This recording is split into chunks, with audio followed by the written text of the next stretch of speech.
여러분 안녕하십니까. 우리 정부의 경고에도 불구하고 북한이 어젯밤 3차 군사정찰 위성을 발사했습니다. 영국을 국빈 방문 중인 윤석열 대통령이 현지에서 국가안전보장회의 상임위원회를 열었고, 한덕수 국무총리 주재로 열린 오늘 국무회의에서는 9.19 군사합의 효력의 일부를 정지하는 안건을 최종 의결했습니다. 북한의 정찰위성 기습 발사와 9.19 합의 효력 정지까지 정말 급박하게 돌아간 하루였는데요. KBS가 준비한 긴급진단, 전문가들과 함께 관련된 내용들 심도 있게 분석 전망해 보겠습니다. 먼저 관련 영상 보시겠습니다.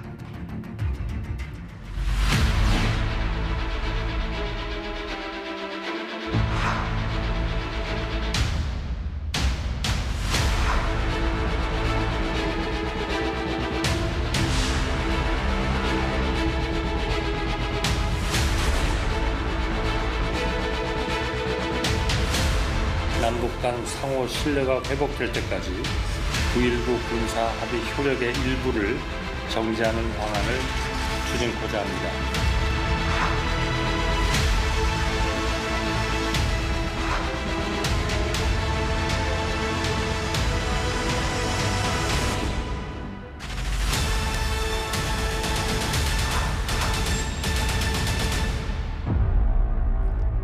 네, KBS 긴급진단, 오늘 함께 해주실 두 분의 전문가 소개하겠습니다. 남성욱 고려대 통일융합연구원장입니다. 안녕하세요. 안녕하십니까. 네. 이춘군 과학기술기획평가원 초빙 전문위원입니다. 어서 오십시오. 예, 안녕하십니까. 네. 바로 질문 드리겠습니다. 이 박사님. 저녁에 들어온 속보를 보면은 신원식 국방부 장관이 북한 정찰 위성이 궤도에, 정상 궤도에 진입한 것으로 보인다, 이렇게 평가를 했어요. 예. 어떻게 보십니까?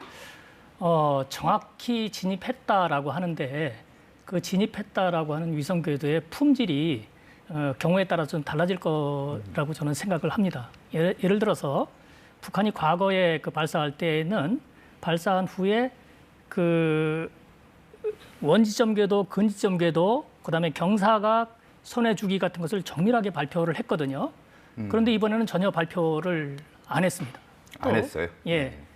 한 2시간 정도 지나면 이제 텔레메트리를 해가지고 통수신을 하게 되는데, 그 정황도 우리 군에서는 파악할 텐데 발표가 안 해요. 또 우리 합참에서도 구체적인 정황을 발표를 안 했고요.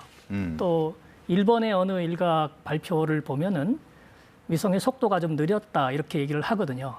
그래서 그 궤도에 진입해서 사진을 찍는 것은 맞지만, 품질상에서 이 궤도상에서 약간 타원형 궤도로 찌그러졌던가 아니면 고도가 좀 낮아졌던가 하는 그런 그 품질상의 문제가 있는 것 같다는 생각이 듭니다.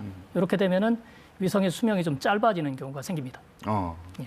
남 원장님, 지금 이 박사님 얘기 들어보면은 궤도에는 진입을 했지만 이게 완전하게 성공했다라고 아직은 말하기가 좀 그렇다, 이런 얘기 같은데요. 어떻습니까? 네, 일단 뭐 판단을 유보할 수밖에 없죠. 지금은 데이터 공개는 안 됐기 때문에. 다만 이제 북한이 지난 5월과 8월에 1, 2차 때는 뭐 실패를 깨끗하게 인정을 했는데, 이번엔 조선중앙통신에서 3시간 만에 성공이라고 발표를 했습니다.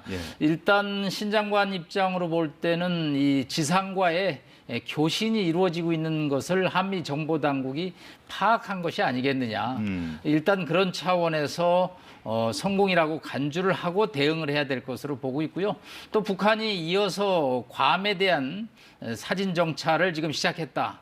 그리고 시험 과정을 거쳐서 12월 1일부터는 정상적으로 이제 하루에 1번 내지 2번 정도의 사진 촬영을 하겠다라고 밝힌 것으로서 일단 북한이 궤도상에 만리경을 올려놓은 것은 분명하지 않나, 이렇게 판단됩니다.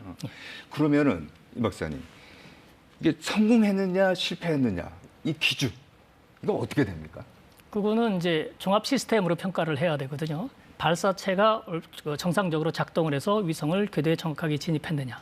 그다음에 위성이 정상적으로 작동을 해서 해상도가 높은 위성 영상을, 촬영 영상을 확보했느냐. 그다음에 또 송수신을 잘 해가지고 지상에서 그것을 잘 해석했느냐. 그 종합적인 결과가 사진으로 나오는 것이거든요. 그래서 종합 실력은 사진으로 보지만 거기에 감춰진 그 성공의 척도는 발사체, 위성, 송수신, 지상기지 다 들어가야 된다고 생각합니다. 종합적으로 판단을 그렇죠. 해야 된다. 아, 그럼 이 박사님, 그 시청자분들께서 이제 궁금해하는 게 또 하나가 있는데 이게 뭐냐면은 예정 시간보다 빨리 쐈어요. 예, 그렇죠. 뭐 지금 한번 그래픽 띄워 좀 봐주시겠습니까? 이게 이제 북한 군사 정찰 위성 발사. 예. 그러니까 이제 어젯밤 10시 46분쯤에 이제 발사를 한 거고요. 근데 이게 보면 일본에 통보한 시간보다 이제 1시간 이상 빠르거든요. 예. 그 스스로 약속을 어기면서까지 이렇게 급박하게 쏠 수밖에 없었던 뭐 사정이 있었을까요? 이게 뭐 그 기습 발사다 이렇게 얘기를 하는데 일찍 발사했으니까 기습 발사라고 볼 수는 있죠. 그러나 과거에도 ICBM 발사할 때는 통보를 안 하고 기습적으로 발사하는 경우가 많았어요. 더구나 이 인공위성을 궤도에 진입할 때에는 인공위성을 정확하게 궤도에 진입시키는 것이 목적이기 때문에 거기에 시퀀스를 맞춰서 발사합니다. 거기에 기준이 되는 것이 이런 겁니다. 하늘문이 열리는 시간대. 이 말은 위성이 궤도에 진입해서 태양 전지판을 폈을 적에 태양빛을 가장 잘 받을 수 있는 그런 시간대. 하루에 몇 시간이 주어집니다. 또 하나는 그 목표 지역을 잘 촬영할 수 있는 시간대. 위성이 한번 궤도에 진입하면은 속도가 정해지고 그 주기가 정해지거든요. 그래서 내가 목표라는 시간대에 목표 지역을 정확하게 통과하면서 사진을 찍을 수 있는 시간대. 이것도 정해지는 거거든요. 이거는 북한이 프로그램을 해서 하는 것이기 때문에 우리는 알 수 없지만 북한이 스스로 그것을 정해서 합니다. 그 다음에 기상 조건을 봅니다. 어제 저녁은 상당히 그 맑은 날씨였고 풍향이 비교적 안정된 그런 상황이었고요. 오늘은 좀 안 좋은 그 기상 조건이 있거든요. 특별히 주말이 되면은 기상 상황이 굉장히 그 험악해지기 때문에 이번 기회를 놓치면 다음 주 초로 연기될 수밖에 없는 그런 상황이었습니다. 그래서 이제 이런 시간대를 선택했다고 볼 수가 있고요. 기습 발사라고 할 때에는 그 기습이라는 의미가 관측을 회피한다는 그런 의미도 있지만 우리가 해상에서 낙하물을 갖다가 회수한다는 그걸 못하게 하는 그런 식의 기습 발사도 있을 수가 있거든요. 그렇죠. 그런데 어제는 서해상의 조류가 가장 느린 날이었어요. 조금이었단 말이죠. 오늘 일몰 굉장히 느린 상황입니다. 그래서 지금 발사를 했을 때에는 우리가 회수하기가 더 좋은 거거든요. 그래서 기습의 의미는 많이 쇠퇴했고 위성의 목표를 맞추었다 이렇게 볼 수 있습니다. 그러니까 지금까지 언론에서 얘기하는 뭐 날씨 때문에 그랬을 거다 이것만이 아니고 그렇죠. 다른 요인도 고려했다 이렇게 보시는 거죠. 위성을 거기에 발사하는 정치적인- 사람들은 다 그렇게 합니다. 예, 정치적인 요인을 하나 더 붙이면 예. 북한이 뭐 국제사회에 약속한 것을 지키는 사례보다는 안 지키는 사례가 더 많거든요. 예. 22일 자정서부터 12월 1일까지 쏜다고 그랬는데 네.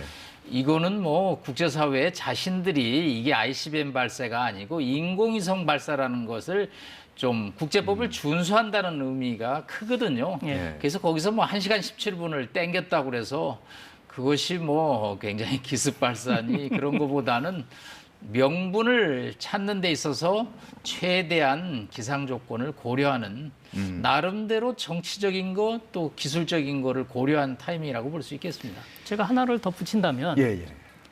바닷가지 않습니까? 바닷가는 풍향이 아침 네. 저녁으로 낮과 밤이 바뀝니다. 이제 밤이 되면은 바다가 따뜻하고 육지는 차갑기 때문에 차가운 쪽에서 뜨거운 쪽으로 바람이 불거든요. 그래서 육지에서 바다 방향을 들고 그다음에 이제 낮에는 반대 방향이 되거든요. 네. 그런데 그 낮과 밤이 바뀌면서 한 몇 시간 동안에는 바람 방향이 바뀌면서 상당히 안정적이 되죠. 그래서 북한이 발사한 10시 47분 그 정도 예. 시간은 풍향이 안정적일 때라고 생각합니다. 그것을 넘어서서 새벽이 되면 바람이 또 일고요. 불죠. 그런 게 또 있군요. 자, 이번 정찰 위성 발사가 이제 세 번째인데요. 저희가 지금까지 북한이 발사한 군사 정찰 위성 일지를 한번 정리해 봤습니다. 예. 보시는 것처럼 이제 첫 번째 발사가 5월에 있었는데 이때는 2단 로켓이 점화가 안 돼서 실패를 했어요. 예. 그 두 번째 발사는 북한은 이제 3단 비행 중에 실패했다 이렇게 발표를 했지만 저희 당국이 분석하기로는 2단 비행 중에 실패한 것 같다 이렇게 나왔고요. 어제 발사한 게 이제 세 번째. 뭐 계속 말씀을 하셨습니다만은 궤도에는 진입을 했지만 아직 최종 성공 여부는 공식 확인되지 않고 있다 이렇게 볼 수 있습니다.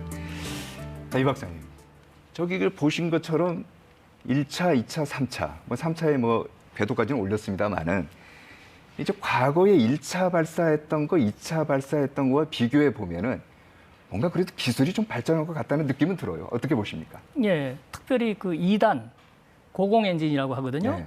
고공을 비행하는 엔진, 특별히 진공중을 비행하는 엔진이죠.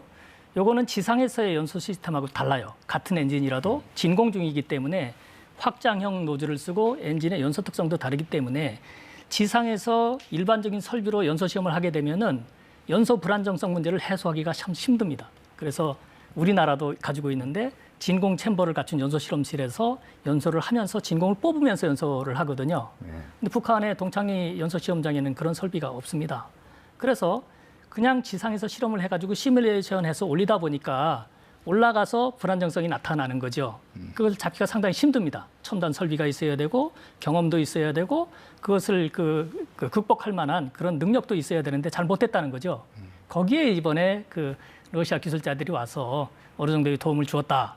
기술 자문했을 수도 있고 시험 평가를 대신해 줄 수도 있고 부품을 제공해 줄 수도 있고 뭐 이런 그 조치를 취해 가지고 2단이 안정적으로 연소를 한 것 같다. 그래서 이제 위성이 궤도에 진입했다. 이렇게 보여집니다. 예, 여기서 러시아와의 예, 러시아 군사적인 그걸 여쭤보려고 결합을 얘기를 안 할 수가 없습니다.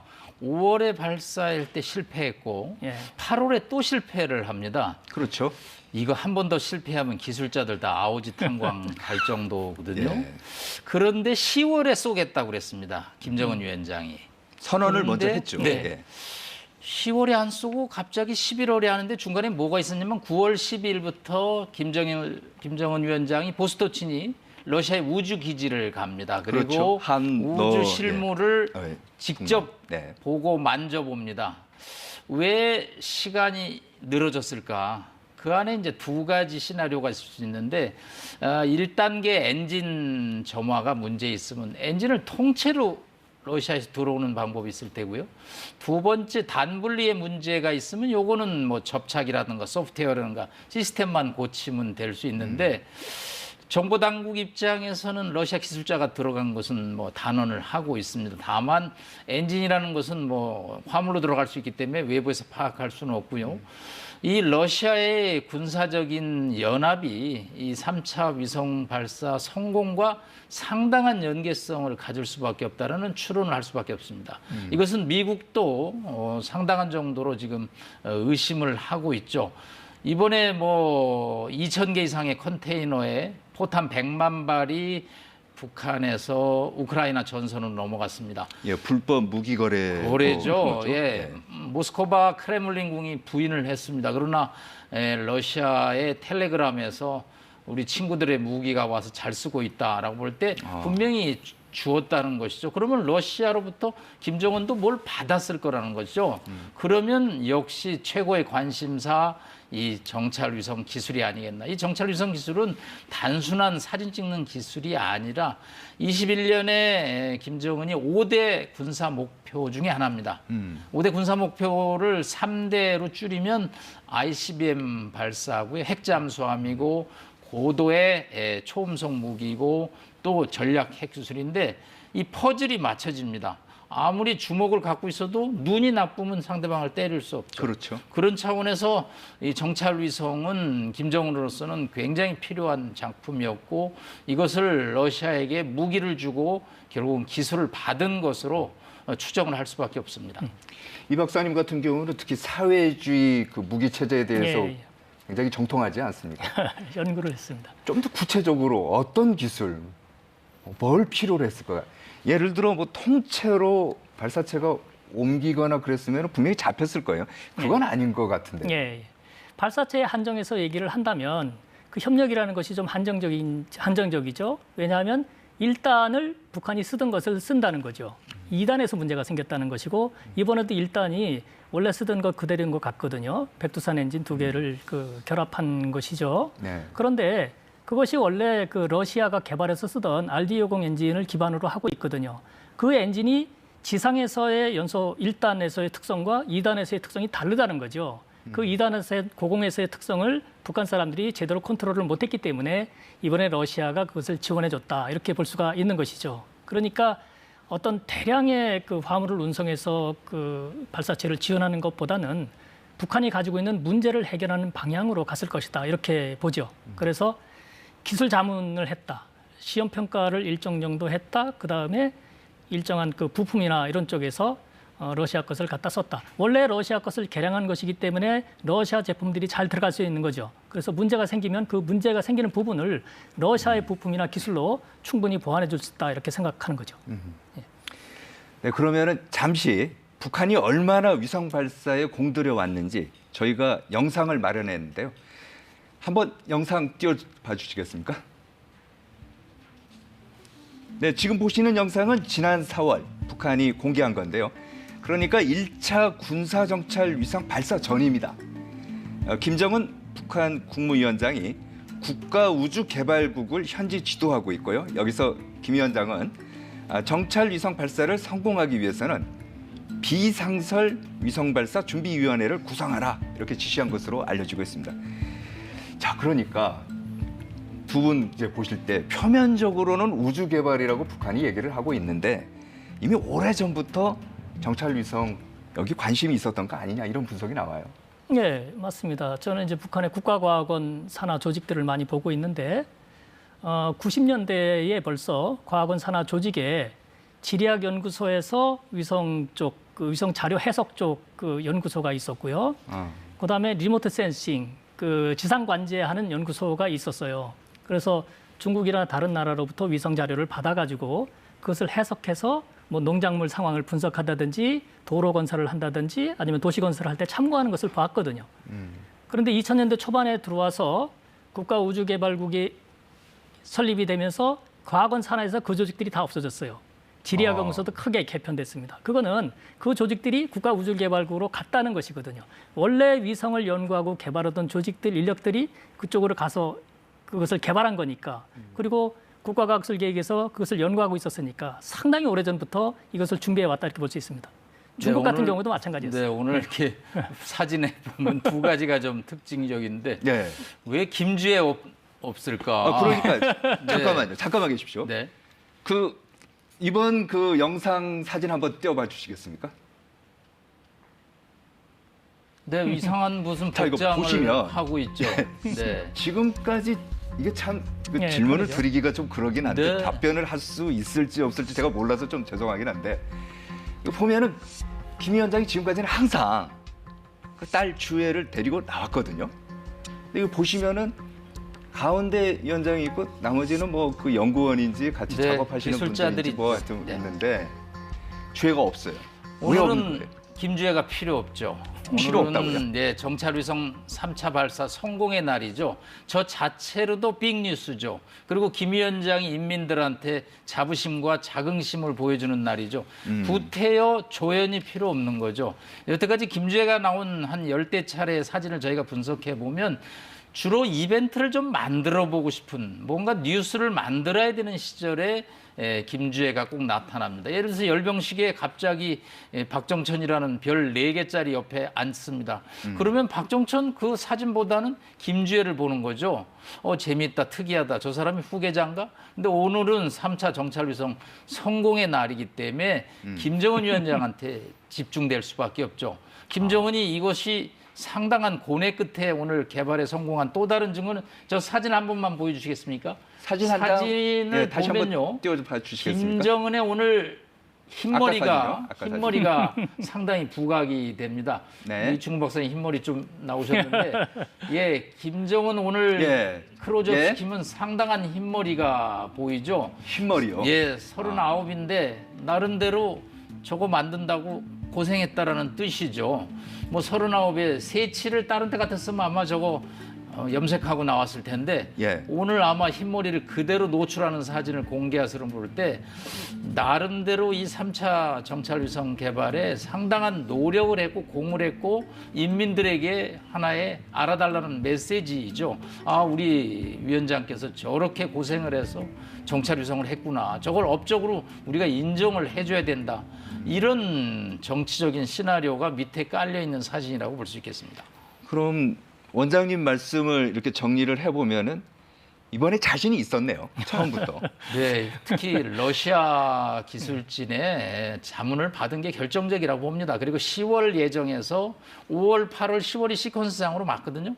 그런데 11월 22일 왔다라는 것은 이번에 실패하면 아마 몇 사람은 최소한 아우짓 항공 다 가야 되는데 그거는 김 위원장한테 정말 본인한테 치명적인 타격이죠.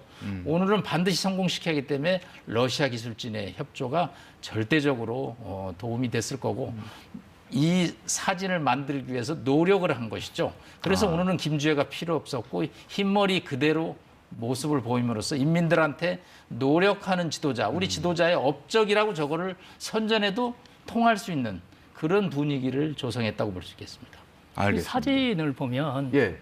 아까 비상설 발사 그 위원회를 만든다고 그랬잖아요. 핵실험도 그렇고 인공위성 발사도 그렇고 대부분 비상설 위원회를 만듭니다. 그런데 사진에 보면은 이제는 복장을 색깔이 다른 복장을 입은 많은 사람들이 거기에서 둘러싸여 있거든요. 이것은 이제 발사 그 시스템이 체계화가 됐고 역할 분담이 잘 되었다는 것을 의미하는 것 같아요. 이제는 발사에서 이런 옷을 입은 사람은 이거, 저런 옷을 입은 사람은 저거. 이 미국의 항공모함에 보면 그런 복장이 다른 사람들이 있거든요. 저게도 이제 그런 시스템이 구축이 돼가지고 앞으로 계속 발사하더라도 이 고정된 인원들이 계속해서 후계자를 양성해 가면서 이 시스템을 뒷받침하는 그런 체계를 갖추었다. 이렇게 볼 수가 있습니다. 이 박사님, 그럼 이렇게 질문을 한번 드려볼게요. 예. 북한이 왜 이렇게 정찰 위성에 집착을 하는 걸까요? 예. 정찰 위성이 가지는 효용성이 굉장히 큽니다. 그동안에는 우리 남 교수님께서 말씀하신 것처럼 눈이 없었던 것이죠. 그런데 정찰 위성을 갖게 되면 하루에 2번에서 4번 한반도를 통과하게 됩니다. 한반도 사진을 찍을 수가 있거든요. 해상도에 따라서 해상도가 나쁠 때는 뭐 군함이나 탱크나 트럭이나 이런 것을 보지만 적을 때는 굉장히 작은 것까지도 다 볼 수가 있거든요. 기존에 이 미사일 타격 목표를 잡을 때에는 고정 목표를 잡을 수밖에 없고 거기에 대한 여러 가지 정보를 취합해서 그 지역을 타격하는 것이거든요. 근데 정찰위성을 갖게 되면 정밀하게 그 좌표를 찍을 수가 있고 그 지역에 뭐가 있는지를 볼 수가 있고 특별히 이동 상황을 볼 수가 있어요. 우리 계속 이동을 하잖아요. 그래서 이동 상황을 보는 거죠. 그다음에 한반도에 배치되는 전략 자산들을 다 볼 수 있는 거죠. 한반도만 보는 게 아니라 전 세계를 다 같이 볼 수가 있는 거예요. 그래서 눈을 가진다. 또 하나 좋은 거는 국내 통째도 좋습니다. 평양에 앉아서 지방의 농작물 작황을 볼 수가 있습니다. 내가 지시를 내렸는데 어떻게 집행이 되는지 도시 건설 상황을 다 볼 수가 있습니다. 도로 건설 상황도 다 볼 수가 있습니다. 그렇기 때문에 국내적으로 국제적으로 아니면 전략적으로 군사적으로 굉장히 필요한 눈을 가지게 된다. 이렇게 볼 수가 있는 것이죠. 이게 원장님은 어떻게 보세요? 네. 추가로 발사한다라는 계획이 예. 나와 있습니다. 5개 정도만 올리면 예. 2시간에 한 번씩 사진을 찍을 수가 있습니다. 벌써 오늘 뭐 괌 사진을 찍었다는 거거든요. 미군 기지. 이거 사실 뭐 남측에 대한 위협도 있지만 미국에 대한 위협이 또 압도적이거든요. 괌 사진 찍고 도쿄 사진 찍고 하와이 찍은 다음에 로스앤젤레스 찍는다고 아마 선전이 나올 겁니다. 미국 협상 이래도 안 할래? 우리가 타격 목표 지점을 갖고 있어. 이렇게 압박하는 정말 구체적인 수단이죠. 예. 다만 아까 이 박사님 말한 대로 해상도가 아직은 가로 세로 1m 정도로 봅니다. 사실 뭐 미군은 10cm, 우리 군도 한 30cm 가로 세로.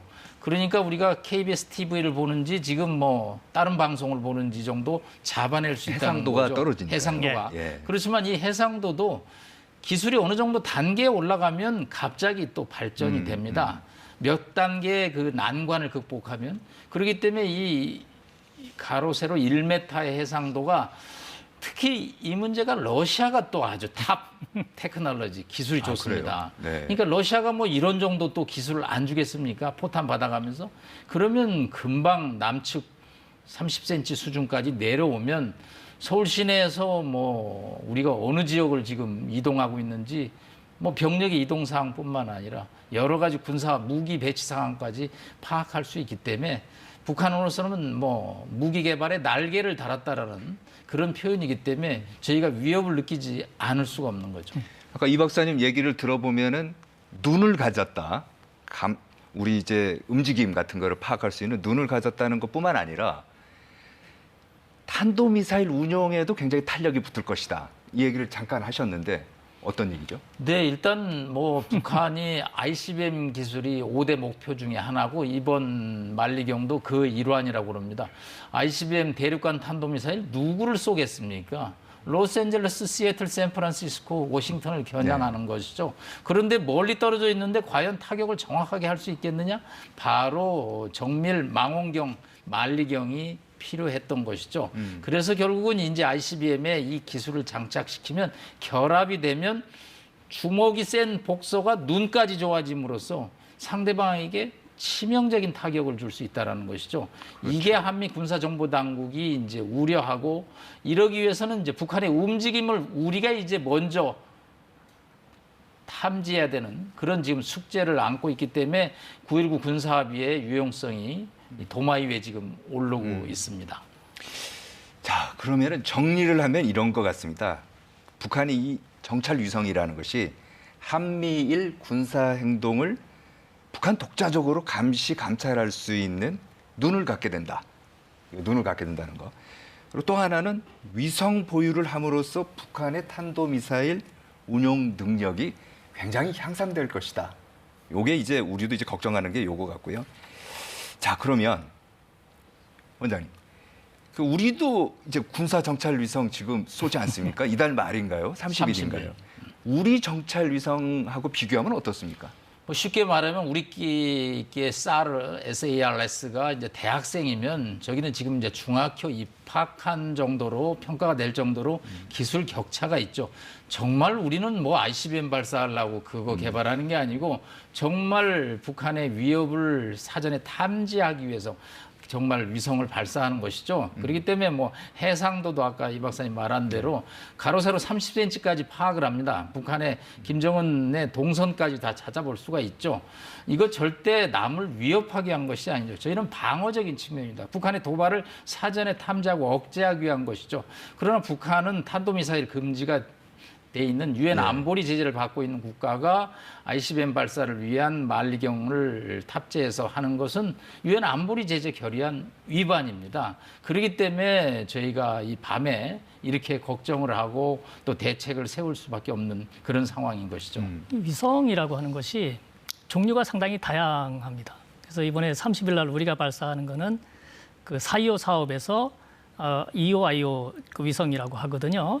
위성을 보통 이렇게 그 평가를 할 적에 관측 위성을 평가할 적에 광학 위성이 있고요. 그다음에 SAR라고 그래가지고 레이더파로 그 쏴서 반사돼서 오는 신호를 받는 위성이 있고요. 그다음에 이제 IR 위성이라고 그래가지고 온도의 차이를 감지해가지고 그 영상을 획득하는 그런 위성이 있습니다. 우리나라는 그동안 그 아리랑 위성을 통해 가지고 상당히 고해상도의 광학 위성 그 자료들을 획득을 해 왔거든요. 네. 지금도 그 계속해서 돌아가고 있죠. 그 4.25 사업이 있습니다. 이것은 군사용 정찰 위성을 5개를 확보하는 사업인데 4개의 SAR 위성하고 1개의 EOIR 그 위성을 확보하는 것인데 이번에 발사하는 것이 EOIR입니다. 특별히 IR 위성입니다. 온도 차이가 있는 것을 감지하는 것. 예를 들어서 어떤 건물이 가동하고 있느냐, 가짜 그 건물이 있느냐, 미사일을 발사하는 그 신호가 포착이 되느냐, 이런 것들을 다 탐지할 수 있는 그런 위성을 이번에 발사하는 것이거든요. 그런 차원에서 굉장히 중요한 그 발걸음을 띈다. 내년부터는 SAR 위성을 발사하게 됩니다. 그 SAR 위성은 레이더파기 때문에 흐린 날, 밤중에 비 오는 날 다 같이 볼 수가 있거든요. 또 하나는 여기에 투과 기능이 있어요. 숲속에 감춰진 것도 볼 수 있습니다. 약간 투과할 수도 있거든요. 네. 그러니까 감춰진 것도 다 볼 수 있고 실시간으로 볼 수가 있습니다. 그러니까 이게 2시간에 한 번씩 한반도를 통과하게 되면 북한의 거의 대부분의 그 군사적인 그 시설이나 다양한 것들이 다 드러나게 돼 있다 이렇게 보는 거죠. 이것이 우리 4.25 사업의 시작이고 그동안 구축해온 것의 어떤 그런 그 결정판 역할을 하게 되는 것이거든요. 북한의 만리경은 이제 광학위성입니다. 그것도 해상도가 굉장히 낮은 거 하나를 하는 겁니다. 5개를 계속해서 발사한다고 했을 적에 그 5개 위성의 구성이 전부 다 광학이다. 그러면 그 효용성이 크게 떨어지는 겁니다. 거기에도 이제 SAR 위성을 개발해서 그 장착을 하면 좋을 것인데 북한이 그런 기술이 현재로서는 없다고 제가 보거든요. 여기도 역시 러시아에서 얼마나 기원해 줄 수 있느냐 하는 것이 관건이 되겠습니다. 그렇게 되면은 좀 해상도가 높은 것을 볼 수가 있거든요. 또 하나는 지금 괌을 촬영해서 뭐 사진을 김정은이 봤다라고 하는데 요거는 사진을 공개를 안 했거든요. 왜냐하면 초기 위성은 자세가 안정되지도 않고 카메라 그 정밀 조정이 안 돼가지고 해상도가 굉장히 그 열악한 상태에서 찍혀지거든요. 원래 성질보다 낮은 성능으로 찍힙니다. 그래서 한 이걸 일주일 정도, 열흘 정도 계속해서 보정을 해가지고 뭐 개인값이라고 해서 그 파라메타를 다시 조정해 주는 거, 그다음에 거기에 맞춘 부품들을 정밀하게 조정해 주는 거, 컨트롤하는 거, 이것을 갖다가 촬영할 수 있는 그 리모트 센싱 액션 이런 것을 컨트롤하는 거 기술을 발휘해 가지고 정밀하게 이제 사진을 찍어서 원래 목표대로 해상도를 확보하는 일을 해야 되거든요. 이것도 역시 러시아가 지원해 줄 수 있어요. 한반도는 좁잖아요. 네. 그래서 한반도를 하루에 2번 통과해요. 그러니까 이걸 지상에서 관제를 해가지고 텔레메트리를 해서 자세 제어를 하고 여러 가지 컨트롤을 하는데 만약에 러시아가 통합 지원을 한다면 러시아는 넓거든요. 전 세계 이게 그 면적의 한 3분의 2 정도를 커버할 수 있을 겁니다. 전국에 이제 관제망이 있기 때문에 만약에 북한과 러시아가 통합 운영을 하게 된다면 그래서 통합 관제를 해서 이걸 안정화시키고 차기를 도모하게 된다면 상당히 많은 진전이 인천이 여기서 달성될 수가 있습니다. 그래서 이것을 넘어서서 예를 들어서 사나 아니면 IR-2선까지도 같이 공유하게 된다면 이것은 우리에게 커다란 위협이 될 겁니다. 지금 굉장히 중요한 얘기를 이제 이 박사님 하신 것 같은데 가능성은 있습니까?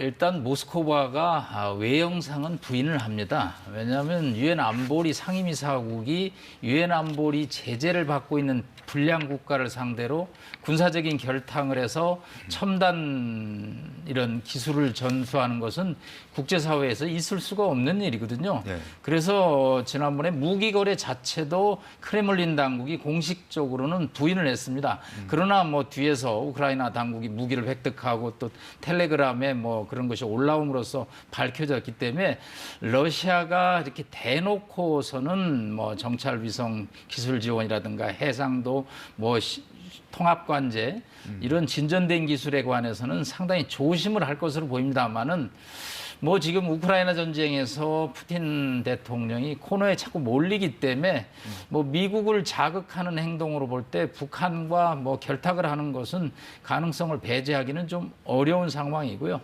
다만 이제 북한 입장에서는 기술 종속이라는 게 또 있습니다. 네. 러시아에 의존을 하기 시작하면 이거 언젠가는 뭐 러시아가 발을 뺐을 때 어떻게 독자적인 생존을 할 것이냐. 그게 그 사람들의 또 주체 외교의 전통이 있거든요. 그래서 기술을 원천 기술을 획득하려고 그러지 의존해서 하는 어떤 기술 개발은 상당히 조심을 할 것으로 봅니다. 그래서 이번에도 뭐 저는 부품이 들어왔다기보다는 두 차례 실패 끝에 단초를 이 소프트웨어에 관한 단초를 아마 습득하지 않았을까. 그럼으로써 기술 독자 개발에 주력을 해야지만 이 강대국 틈바구니에서 기술 개발을 지속할 수 있다.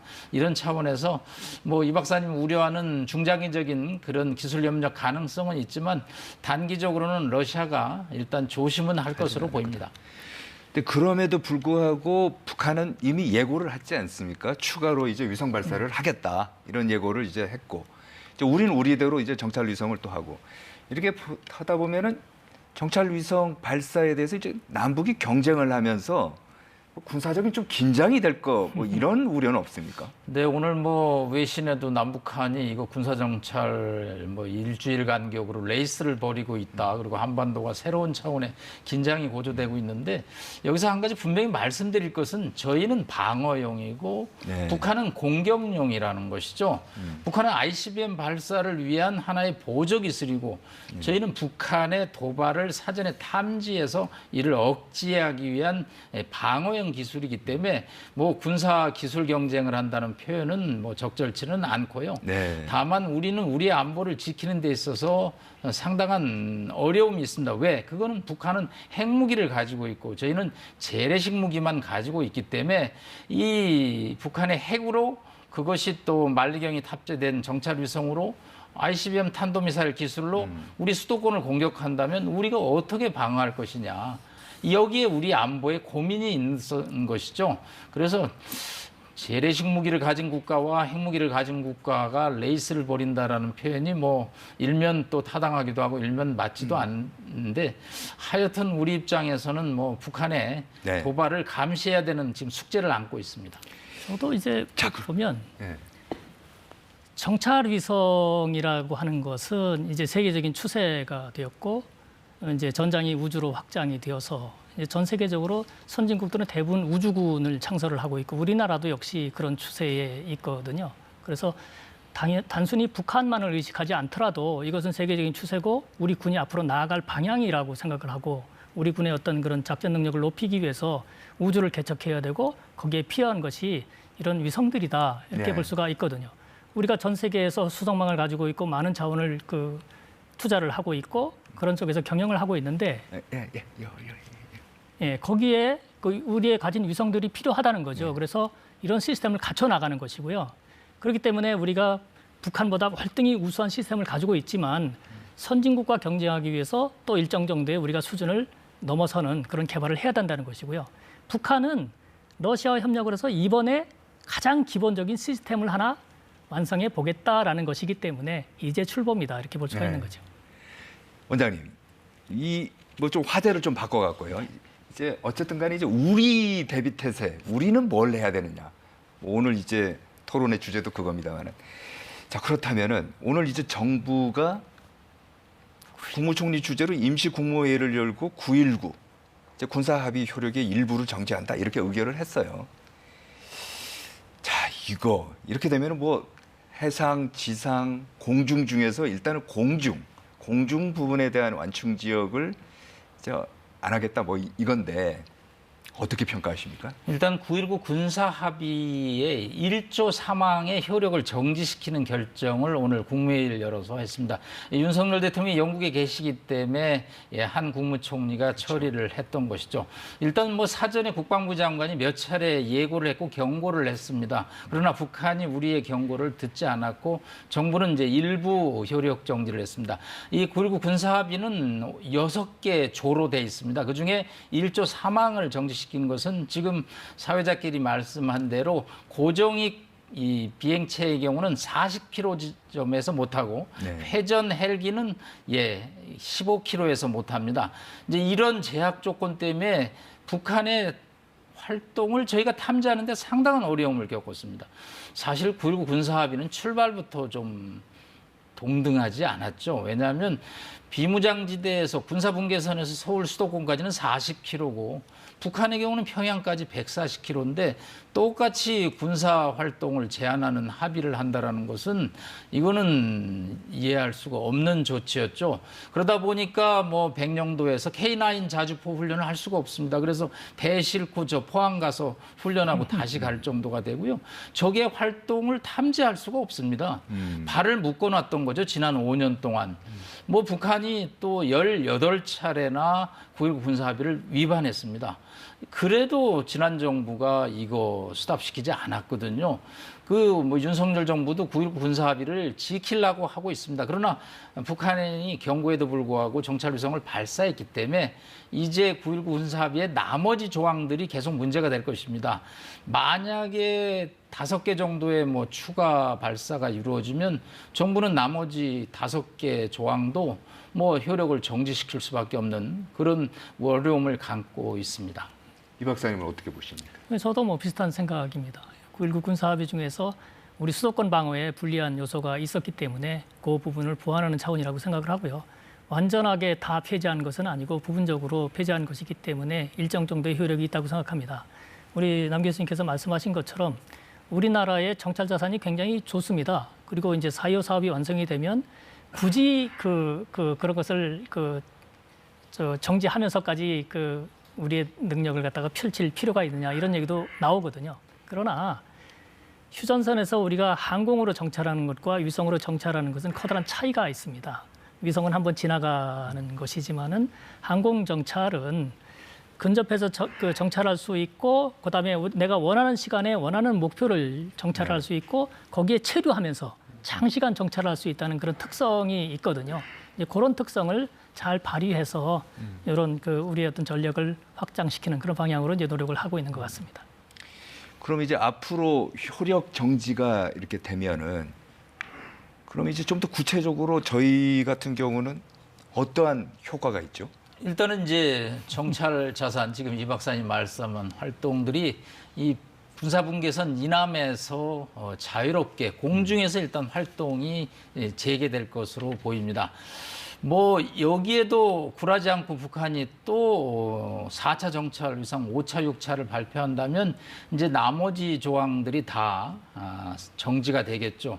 그렇다면 이제 뭐 우리의 정찰 자산을 가지고 북한의 동향을 최대한 파악을 해야겠죠. 지금 이 박사님 말씀한 대로 하루에 2시간마다 한번 찍어가지고 실시간으로 움직이는 상황을 파악하는 것은 한계가 있죠.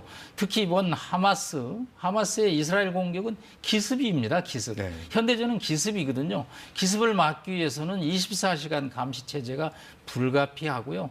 이 정찰 자산을 총동원해서 북한이 뭐 고도화되고 있는 핵미사일 위협을 저희가 대처를 하지 않을 수가 없습니다.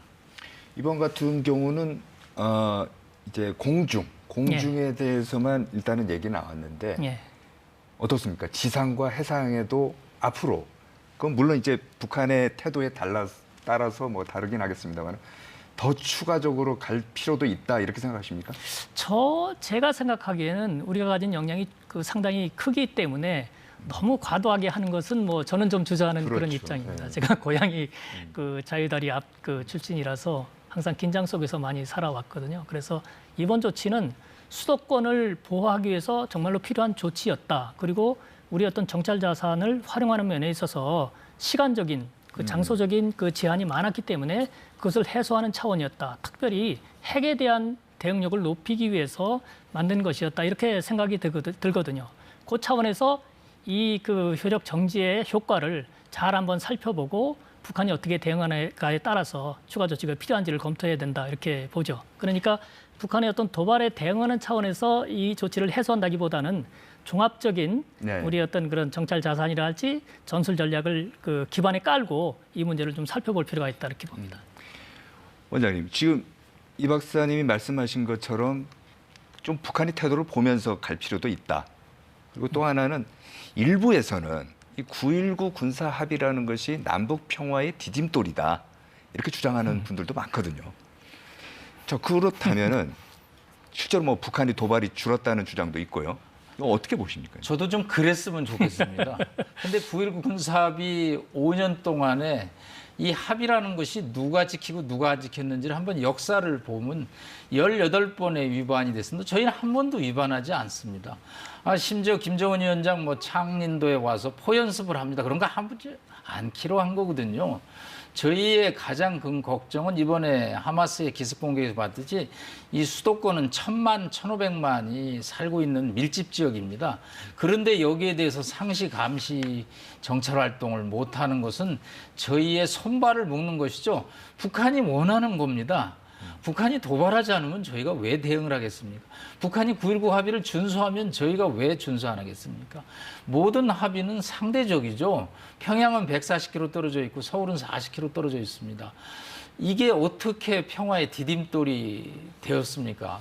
북한 그동안에 합의가 없어서 여러 가지 군사 도발을 했습니까? 작년에만 해도 73차례 탄도미사일 발사가 있었습니다. 이거 있을 수 없는 얘기죠. 아니, 평화를 지향한다면 네. 아무리 그렇다고 하더라도 5년 전에 남북 정상이 전임 정권이긴 합니다만 5년 전에 남북 정상이 합의한 내용을 우리가 먼저 파기해서 북한한테 빌미를 줄 필요는 없지 않느냐 이런 얘기도 있거든요. 그 주장 저도 이해합니다. 그러나 남북관계 기본법이라는 게 있습니다. 거기 23조에 보면 안보상의 큰 위협이나 상황이 바뀌면 일부 합의를 정지할 수 있다라는 그것도 국내 법적인 질서입니다. 우리가 국내법을 지켜야죠. 정찰 위성을 쏴대고 핵 무기를 100개 이상 지금 보유하는 상황은 한반도의 안보 상황이 바뀌었다라는 상황이죠. 그래서 남북관계 기본법의 23조를 적용할 만한 상황이라고 보는 것이죠. 윤석열 정부라고 그래서 그것을 효력을 정지시켜서 평화를 해친다라는 그런 비난을 들을 필요가 없는 것이죠. 그러나 문제의 위협이 북측에서 나오기 때문에 대응 조치를 할 수밖에 없다라는 것이죠.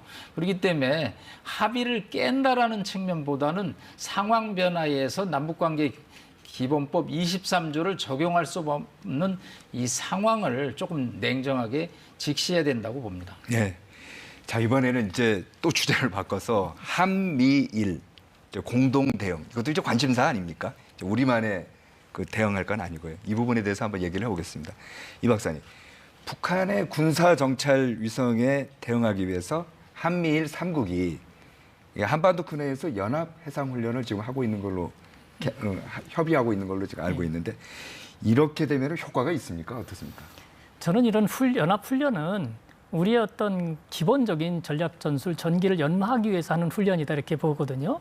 그래서 어떤 북한이 정찰 위성을 발사했기 때문에 거기에 대한 대응으로 군사 훈련을 한다 이런 차원보다는 우리의 어떤 그 전술 전기를 연마하고 연합 그 작전 능력을 높이기 위해서 훈련을 해야 되고 거기에 필요한 능력을 건설해야 된다 이렇게 보죠. 그래서 선후 관계가 있다면 저는 우리의 전력을 건설하는 차원에서 더 많은 훈련을 하고 대응 차원에서 자꾸만 이렇게 뭐 누구 말대로 위기를 고조시키는 그런 차원의 대응은 조금 그 상황을 살펴가면서 하는 것이 좋다고 생각을 합니다.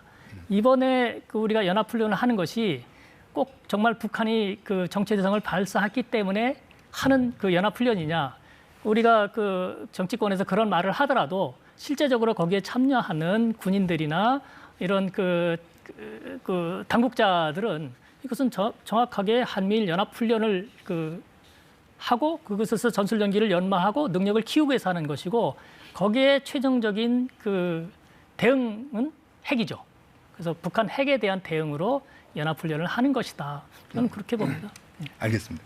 지금 이제 부산에 들어와서 정박해 있는 핵추진 항공모함, 이제 칼빈스함. 요거 같은 경우는 이제 지난번에 7월 달이었나요? 켄터키함도 이제 들어오고 했는데 우리가 핵 항공모함과 같은 핵 전략 자산을 정기적 또 주기적으로 이제 배치하는 거.